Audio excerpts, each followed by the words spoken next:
Merupakan kehormatan besar menerima Anda selama kunjungan Anda ke Washington. Pernyataan Anda telah memberi kami banyak hal untuk dibicarakan, dan khususnya Anda sudah membahas seperti yang kami katakan di Amerika Serikat, inti persoalannya, tentang rasa was-was terhadap masa depan hubungan transatlantik dan aliansi NATO.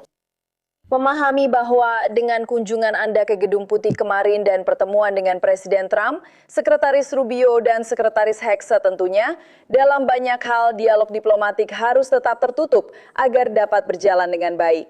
Namun, apa yang bisa Anda bagikan kepada kami dari percakapan tersebut saat kami memikirkan masa depan aliansi ini? Ya, begini, seperti yang biasa dikatakan di kalangan diplomatik, percakapan tersebut berlangsung secara jujur dan terbuka. Apakah itu bagus? Maksudku, mereka bisa bersikap jujur. Mereka bersikap jujur dan terbuka. Itu bagus, karena kita di antara teman-teman. Presiden dan aku saling menyukai. Kami sudah berteman baik selama bertahun-tahun. Dan aku lebih suka membicarakan masalah ini secara terbuka daripada terus menghindarinya. Dan aku bisa melihat dengan jelas kekecewaan mendalam yang dia rasakan. Saat dia menyadari bahwa banyak sekutu tidak lagi mendukungnya secara langsung, dan aku sudah menjelaskannya kepadanya kemarin. Aku bilang, lihat Pak Presiden, jelas, sebagian besar orang Eropa akhirnya melakukan persis seperti yang diminta oleh Ewald dan seperti yang sudah disepakati dalam situasi ini. Dan ya, terkadang itu memang memakan sedikit waktu. Tapi lihat, di Eropa kami punya koalisi, karena politik dalam negeri kadang-kadang bisa memakan waktu beberapa hari lebih lama. Tapi kemudian kami bersatu. Dan hampir seluruh Eropa bersatu di sisi Amerika Serikat. Hal itu digunakan untuk memproyeksikan kekuatan di panggung dunia melalui mitra-mitranya di Eropa. Dan yang satunya lagi, NATO ada di sana, tentu saja, untuk melindungi Uni Eropa, tapi juga untuk melindungi Amerika Serikat. Seperti yang dikatakan oleh Perdana Menteri Norwegia, Jonas Støre, memang seperti itulah adanya. Kapal selam nuklir raksasa milik Rusia itu bukan berada di sana untuk menyerang Norwegia, melainkan Amerika Serikat.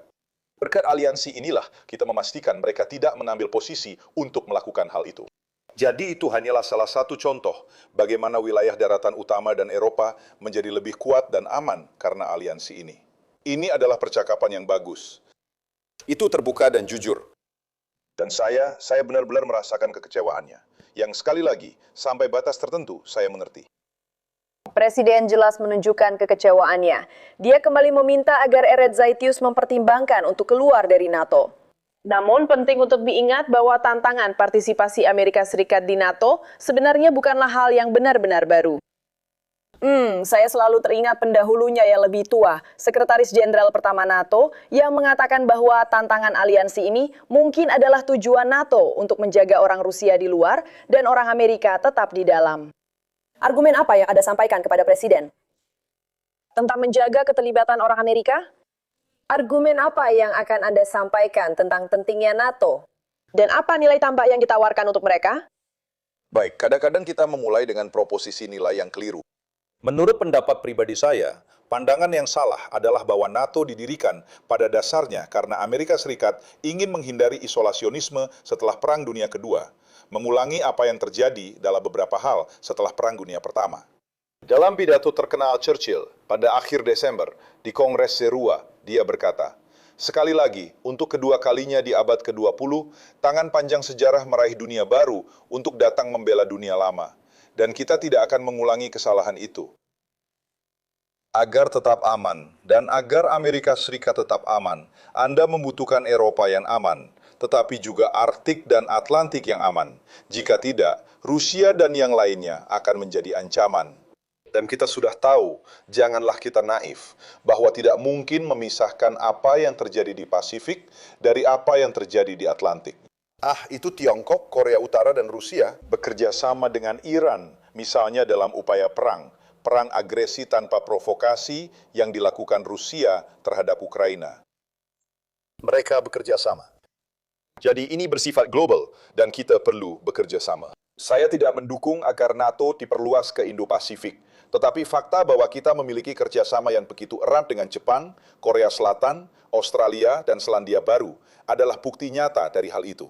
Jadi, karena semua alasan itu, jika keluarga saya tinggal di Amerika Serikat, dan mereka sebagian lahir sebagai orang Amerika, dan sebagian lagi datang ke sini setelah Perang Dunia Kedua, Mereka sangat merasakan bahwa agar Amerika Serikat tetap aman, kita harus tetap bersatu dan kita membutuhkan kemitraan transatlantik ini. Salah satu hal yang kami lakukan di Institut Reagan adalah melakukan survei opini dengan masyarakat Amerika. Data kami dari beberapa bulan yang lalu sebelum situasi saat ini, terutama dengan Iran, menunjukkan bahwa mayoritas orang Amerika memiliki pandangan yang positif terhadap NATO. 70% dalam survei terakhir kami yang sekitar 10 poin lebih tinggi dari angka biasanya di tahun-tahun sebelumnya. Mayoritas juga menentang penarikan Amerika Serikat dari NATO. Jadi beberapa pesan ini menurut saya sudah sering diulang. Mari kita beralih ke Iran dan membicarakan situasi di sana. Anda mengatakan bahwa merupakan hal baik bahwa kemampuan nuklir Iran telah dilemahkan dan kemampuan mereka untuk mengekspor kekacauan juga telah dilemahkan. Presiden tentu saja sangat kritis terhadap sekutu NATO, khususnya karena tidak cukup mendukung upaya di Iran. Sekarang kita berada di hari kedua dari apa yang diharapkan menjadi gencatan senjata selama 2 minggu. Selat Hormuz terus berlanjut. Aktivitas masih tetap sangat terbatas, bahkan dengan adanya gencatan senjata. Tapi koalisi negara-negara Eropa yang telah menandatangani untuk memimpin upaya menjaga kebebasan navigasi di Selat Hormuz, bagikan kepada kami beberapa detail spesifik sesuai dengan pemahaman Anda. Negara mana yang menonjol dan negara mana yang tidak begitu menonjol? Negara mana yang sedang menonjol? Apa yang akan mereka sediakan di Selat Hormuz? Ya, lalu bagaimana dengan negara-negara yang belum berpartisipasi? Ya, jadi saya rasa ada 2 hal yang perlu disorot. Reaksi terhadap jawaban saya. Yang pertama adalah, selalu menjadi sikap NATO sejak lama adalah bahwa Iran tidak boleh memperoleh kemampuan nuklir, tetapi juga tidak boleh memperoleh kemampuan rudal balistik. Dan fakta bahwa di bawah kepemimpinan FFAEUAM, kemampuan-kemampuan ini telah sangat menurun adalah kabar baik. Ancaman eksistensial bagi Israel, ancaman eksistensial bagi Timur Tengah, tetapi juga bagi Eropa dan seluruh dunia. Dan saya tahu ada yang meminta untuk melanjutkan. Tapi lihat, kita tahu apa yang terjadi dengan Korea Utara. Bisa saja tiba saatnya ketika Anda terlalu banyak bernegosiasi. Dan tebak apa? Korea Utara berhasil mendapatkan kemampuan nuklir. Dan saat itu sudah terlambat. Jadi NATO selalu menegaskan bahwa Iran sama sekali tidak boleh mendapatkan akses ke kemampuan tersebut. Jadi ketika ISIG memulai kampanye pada akhir Februari, pada Sabtu terakhir di bulan Februari itu, sudah ada kesepakatan dan pengaturan jangka panjang dengan sekutu-sekutu Eropa. Tentang izin lintas udara, penggunaan pangkalan, ada contoh negara-negara Eropa yang harus menutup bandara komersial mereka karena harus menerima pesawat tanker. Dari Amerika Serikat tidak masalah. Maksud saya, itulah kesepakatan yang sudah dibuat sebelumnya, persis seperti yang kita butuhkan.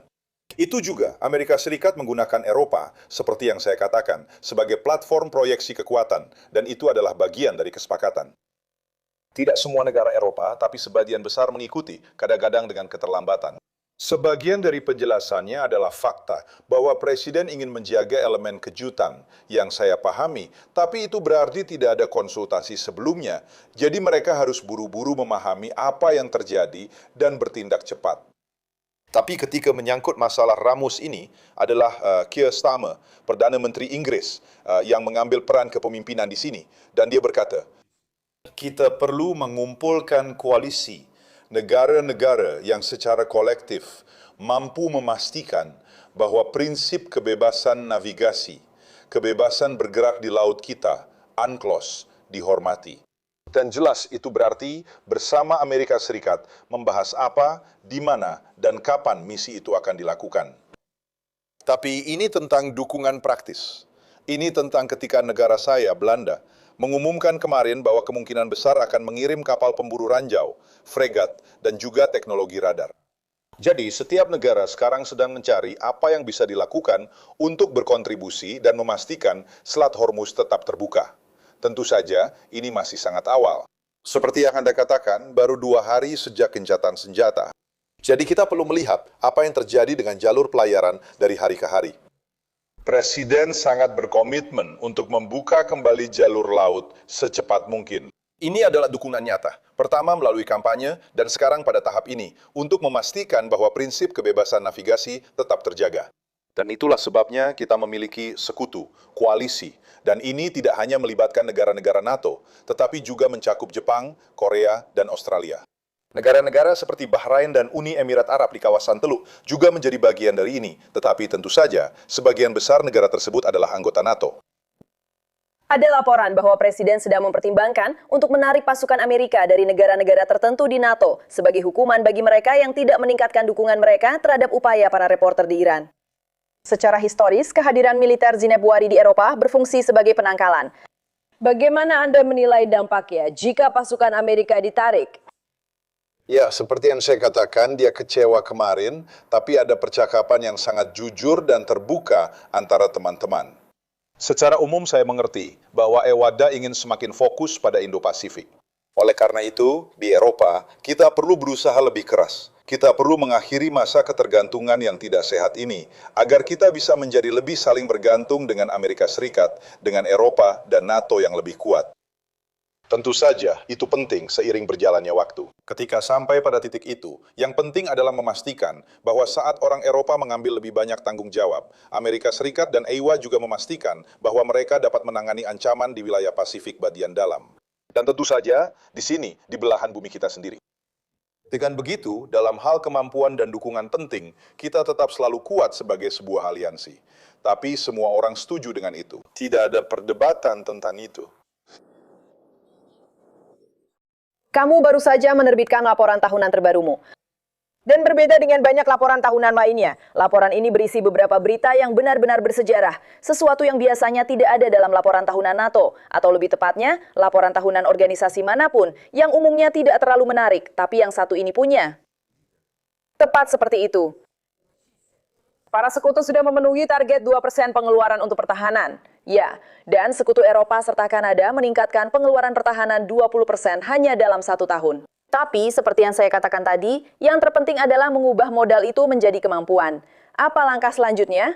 Apa yang Anda perhatikan untuk mengetahui apakah peningkatan pengeluaran ini akan menghasilkan aliansi yang kuat seperti yang kita butuhkan?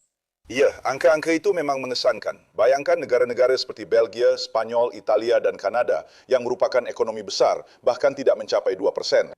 Semua langsung mencapai 2% sekaligus. Saya akan bilang, tanpa Presiden Trump, saya ragu mereka akan melakukannya dalam 9 atau 12 bulan itu. Miliaran dan miliaran lebih banyak.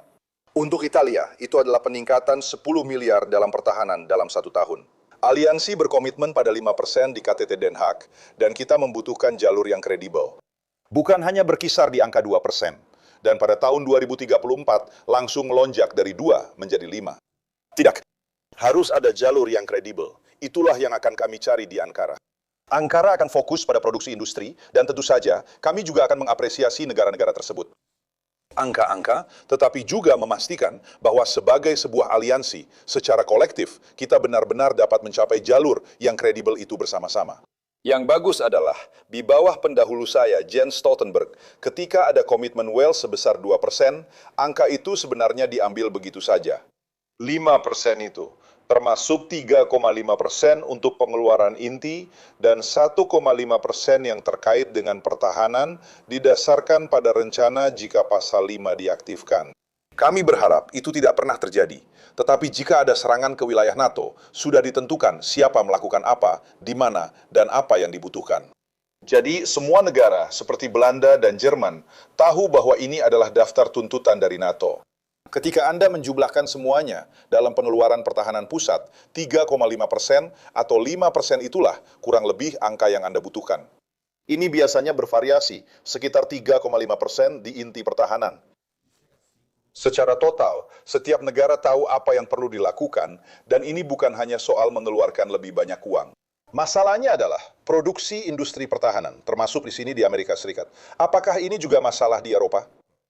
Lihat, industri perkapalan di Amerika Serikat, tapi juga di Eropa, adalah sebuah persoalan.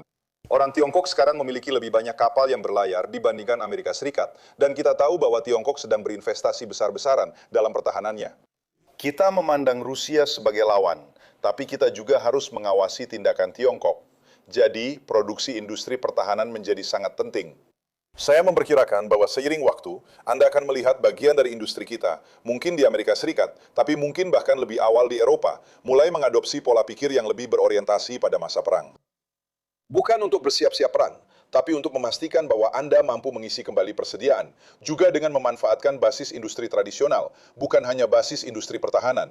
Karena kita benar-benar sedang berada dalam persaingan yang ketat di sini, dan kita harus menyelesaikan ini secepatnya.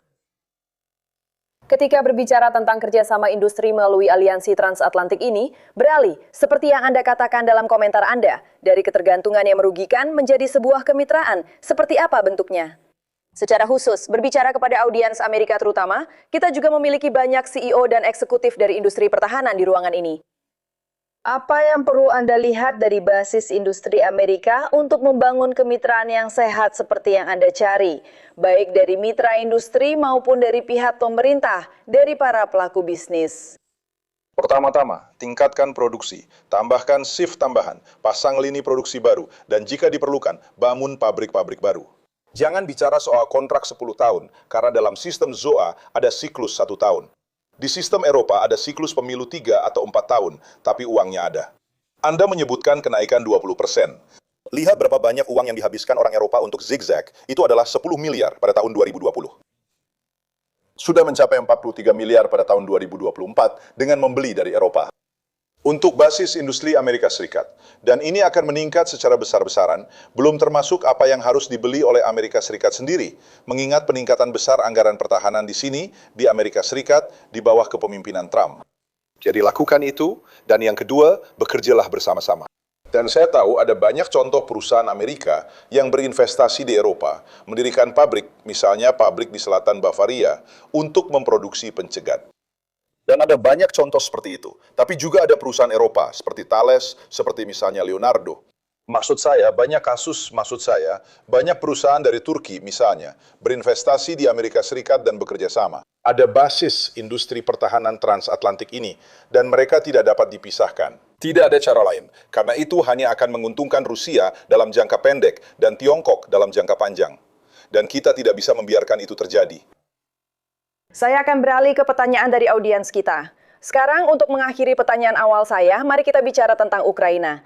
Jenderal Davy Petraeus, jenderal pensiunan dari Amerika Serikat, mengatakan dalam sebuah wawancara di awal minggu ini bahwa dia percaya Rusia tidak lagi memiliki keunggulan strategis. Dan bahwa dalam beberapa bulan terakhir, Ukraina telah membuat kemajuan bertahap yang lebih besar dibandingkan Rusia. Apakah Anda setuju dengan penilaian ini? Apakah Ukraina sedang memenangkan perang? Dan yang kedua, Anda telah terlibat dengan Presiden Zelensky, Presiden Trump dalam proses perdamaian.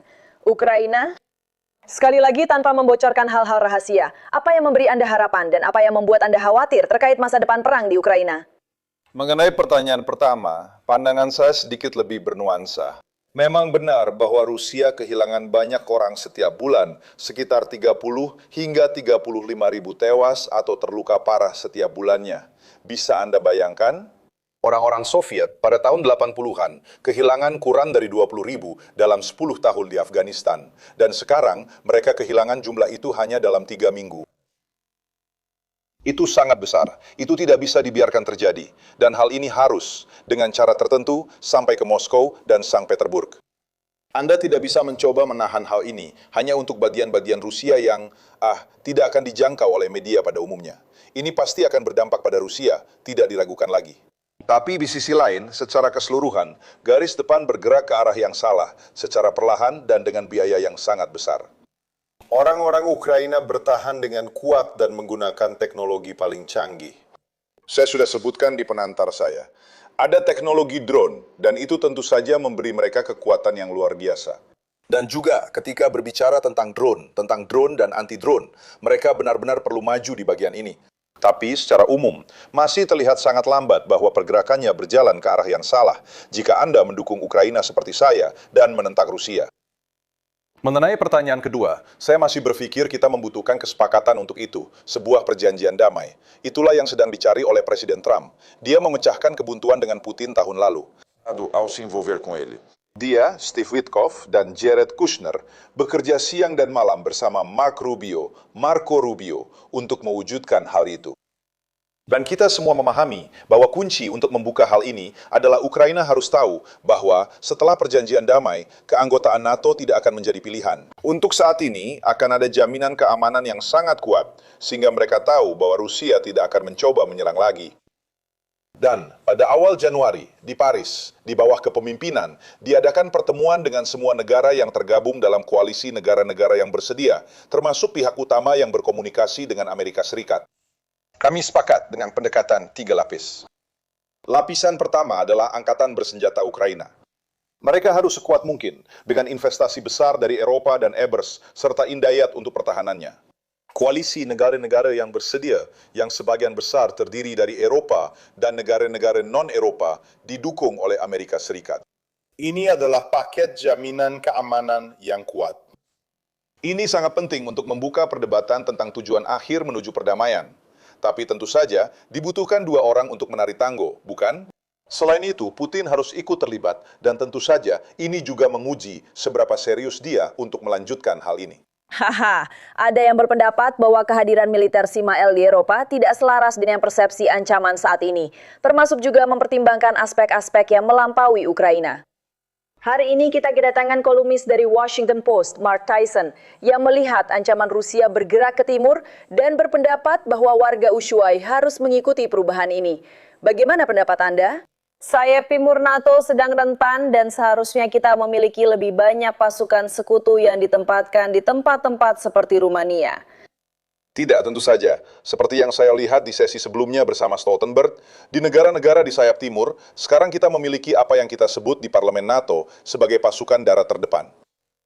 Dan itu adalah pasukan multinasional yang membantu untuk mempertahankan. Misalnya Latvia, di mana Kanada memimpin, Estonia, di mana Inggris memimpin, Polandia, di mana Amerika Serikat memimpin, dan Lithuania, di mana negara saya, Belanda, bertugas di bawah kepemimpinan Jerman. Jadi ini adalah salah satu cara untuk memastikan bahwa semua negara di sayap timur tersebut, selain memiliki angkatan bersenjata nasional mereka sendiri, dan tentu saja perlindungan umum dari pasal 5 NATO, juga memiliki apa yang mereka butuhkan untuk mempertahankan diri. Dan tentu saja, Anda harus menggunakan sumber daya Anda yang terbatas sebaik mungkin. Itu selalu menjadi perdebatan yang terus-menerus, di mana Anda harus menempatkan pasukan. Apa sebenarnya cara terbaik untuk melakukan itu? Saya menyerahkan hal itu terutama kepada militer. Kita di sini, omong-omong, bersama Alexis Grinkovich, dengan nama Sandy Grinch, komandan tertinggi sekutu yang baru di Eropa, dan juga komandan pasukan Amerika Serikat di Eropa.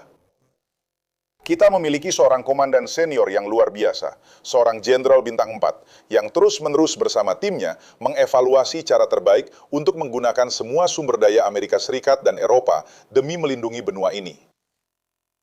Pertanyaan terakhir saya sebelum ke penonton, mari kita akhiri dengan membicarakan sosok yang namanya kita gunakan. Anda menyebut Presiden Reagan dalam komentar Anda di Eropa. Anda juga sudah melakukan itu dalam pertemuan Anda dengan Presiden Trump. Anda mengatakan bahwa Anda tumbuh besar di era Ronald Reagan dalam beberapa hal. Apa arti warisan Presiden Reagan bagi Anda? Dan khususnya dengan tantangan NATO, prinsip atau gagasan apa dari Presiden Reagan yang harus kita ingat? Apa yang paling penting?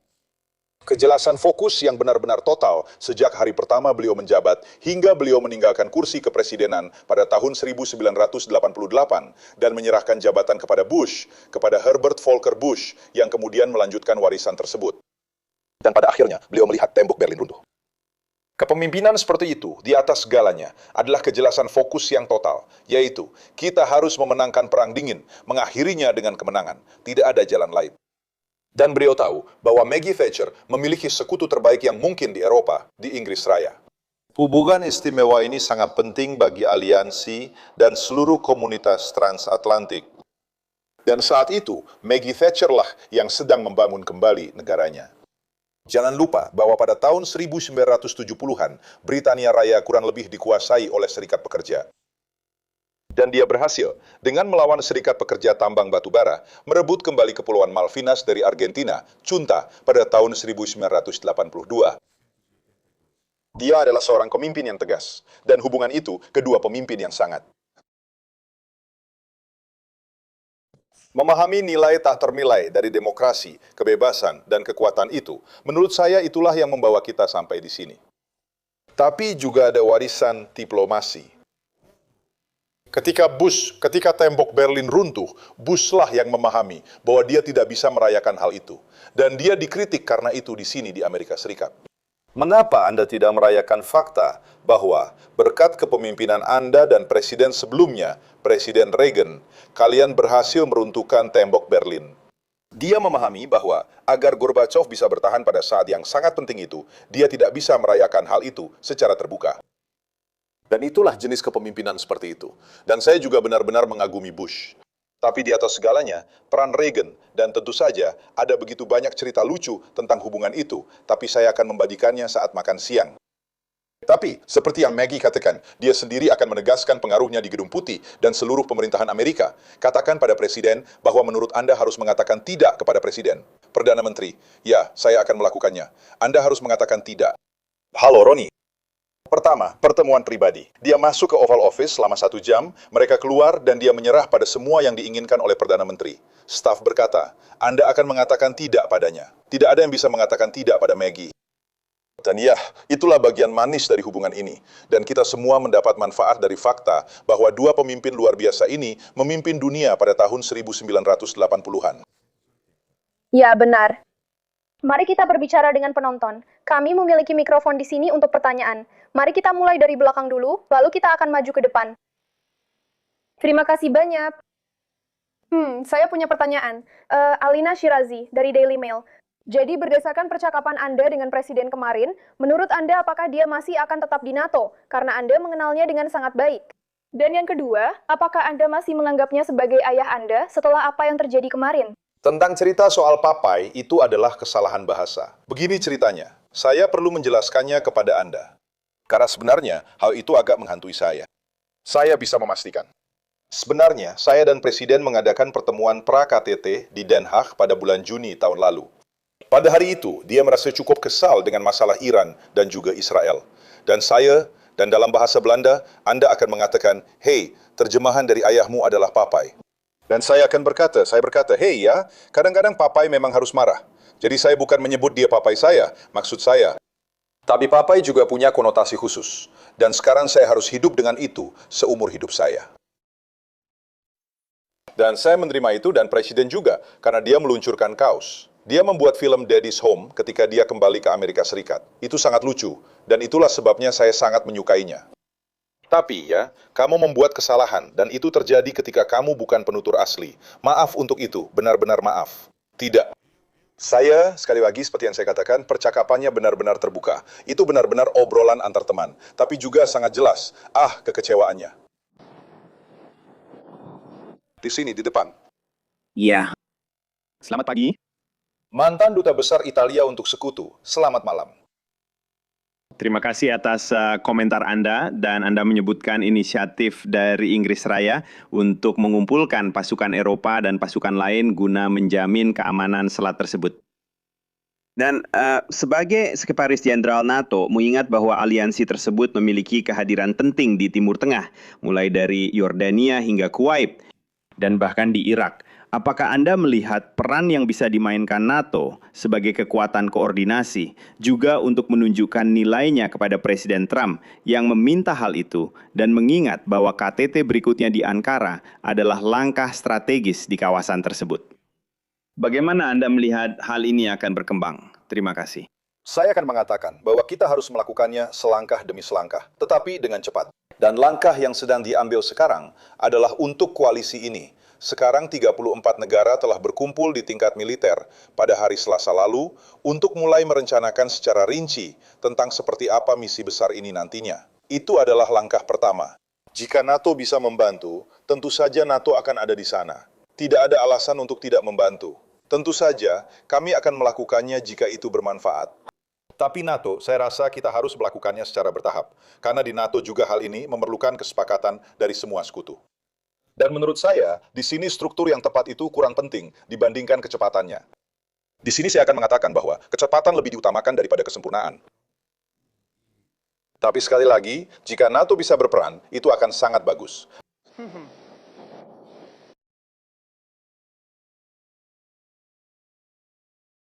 Sekretaris Jenderal, terima kasih atas kata-kata kepemimpinannya. Saya sangat menghargainya. Jadi, di Yayasan untuk Pertahanan Demokrasi, kami meneliti bagaimana Tiongkok, Rusia, Iran, dan Korea Utara saling bekerja sama. Yang jauh dari Iran. Jadi, ada jarak tertentu. yang menunjukkan bahwa Iran sudah hampir benar-benar mengoperasikan teknologi ini. Dan itulah sebabnya saya menganggap sangat penting bahwa Amerika Serikat telah menurunkan kemampuan-kemampuan ini, baik kemampuan nuklir maupun rudal balistik. Tapi ini adalah teknologi yang dikirim ke Rusia, uang yang datang dari Rusia ke Iran. Duta Besar Markarova. Terima kasih, mantan Duta Besar Ukraina. Terima kasih, Mark, atas kepemimpinan Anda yang luar biasa di NATO dan sebelumnya. Tapi terima kasih, Brad, atas pertanyaannya yang sangat bagus. Mengingat bahwa musuh-musuh kita benar-benar bekerja sama dan saling membantu, tidak hanya di Ukraina, tetapi juga di tempat lain. Apakah menurutmu kemampuan drone Ukraina dan kemampuan lainnya adalah jawaban untuk begitu banyak masalah, tidak hanya di sana? Jembatan transatlantik antara Ukraina, Eropa, dan Amerika Serikat membutuhkan diplomasi yang diperbarui. Diskusi tentang keanggotaan Ukraina di NATO? Saya tahu itu tidak sedang didiskusikan sekarang, tapi persiapan dan segala hal lainnya bisa memperkuat kita, dan Ukraina bisa berkontribusi untuk NATO dengan cara terbaik. Ya. Oke. Jadi, pada KTT NATO di Washington, ketika NATO merayakan ulang tahunnya yang ke-75, ada kesepakatan tentang jalan Ukraina menuju NATO yang tak bisa diputar balik. Tapi faktanya juga, beberapa negara masih menghambatnya, termasuk Jerman, Slowakia, Hungaria, dan Amerika Serikat. Jadi saya tidak berpikir itu sedang didiskusikan sekarang, dan itu adalah sikap saya sebagai orang yang praktis. Tapi juga Presiden Zelensky sebagai pria yang praktis harus mengalihkan fokus dari NATO ke hal lain untuk memastikan bahwa Rusia tidak menyerang setelah gencatan senjata atau lebih baik lagi setelah tercapai kesepakatan damai. Itulah konsep jaminan keamanan yang sedang didiskusikan sekarang. Saya rasa kita tidak akan mampu secara kolektif menyelesaikan masalah keanggotaan NATO ini. Dalam jangka pendek, saya tidak percaya itu akan terjadi secara politik. Dan itu adalah penilaian yang adil. Mengenai kemampuan Ukraina, kami sangat terkesan. Kami menyerap semua pelajaran ini untuk memasukkannya ke dalam rencana pertahanan NATO, terutama dalam hal drone dan teknologi anti-drone, di mana kalian adalah ahlinya. Jadi ini adalah bukti bahwa Ukraina benar-benar menonjol dan juga memanfaatkan kemampuannya sekarang serta keahliannya, terutama ketika berbicara tentang kawasan Timur Tengah. Mari kita kembali ke sisi ruangan, di baris terakhir, lalu ke tengah. Saya Paul McCleary dari Politico. Terima kasih sudah datang. Halo, selamat pagi. Selamat pagi. Pemerintahan Trump selama setahun terakhir mengatakan kepada NATO untuk tetap berada di luar Timur Tengah dan kawasan Indo-Pasifik, fokus pada Eropa dan Rusia. Sekarang mereka menuntut agar NATO membantu dalam aksi-aksi di Timur Tengah. Hal ini menyebabkan kebingungan di antara para sekutu tentang apa sebenarnya yang diminta oleh pemerintah dan bagaimana bertindak cepat untuk memenuhi kebutuhan mereka. Ya, saya rasa pemikiran dari pihak Zeola juga terus berkembang. Misalnya ketika berbicara tentang kawasan Indo-Pasifik.